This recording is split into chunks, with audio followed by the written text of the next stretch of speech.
देश में उभरती एक नई आवाज।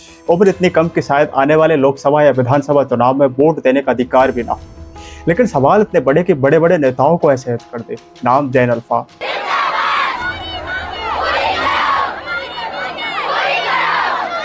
ये वो पीढ़ी है जिसे अक्सर हम कहते हैं कि अरे ये तो बच्चे हैं, इन्हें राजनीति की क्या समझ। लेकिन जरा सोचिए, जब इन्हीं बच्चों को अपने स्कूल तक जाने के लिए सड़क नहीं मिलती, जब बारिश में रास्ते कीचड़ बन जाते हैं, जब रोज की परेशानी का समाधान महीनों और सालों तक नहीं होता, तो ये बच्चे क्या करें? इंतजार या फिर अपनी आवाज उठाए? उत्तर प्रदेश के हमीरपुर में कुछ ऐसा ही किया ये बच्चों ने। हाथ में तिरंगा लिया और लगभग 5 किलोमीटर पैदल चलकर कलेक्ट्रेट पहुंच गए। और बात सिर्फ बाहर खड़े होकर नारे लगाने तक नहीं थी, ये बच्चे डीएम कार्यालय तक अपनी शिकायत लेकर पहुंच गए। अब जरा उस तस्वीर को देखिए। एक तरफ वो बच्चे हैं जिनके पास अभी वोटर कार्ड तक नहीं है, और दूसरी तरफ वो सिस्टम जिसके पास संविधान है, कानून है, अधिकार है, बजट है।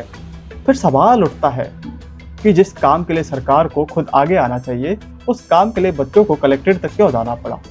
शायद यही इस कहानी का सबसे कड़वा सच है। आज ये बच्चे वोट नहीं दे सकते, लेकिन कल देंगे।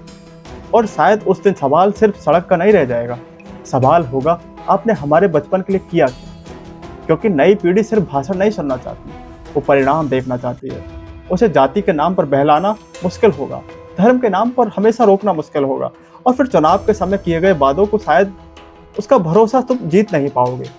क्योंकि जिस पीढ़ी ने इंटरनेट पर पूरी दुनिया को अपनी आंखों के सामने देखा है, वो अपने ही देश में बुनियादी सुविधाओं के लिए क्यों तरसती? और शायद इसीलिए ये बच्चों की सड़क की लड़ाई नहीं है, ये उस सिस्टम के सामने खड़ा एक छोटा सा सवाल है।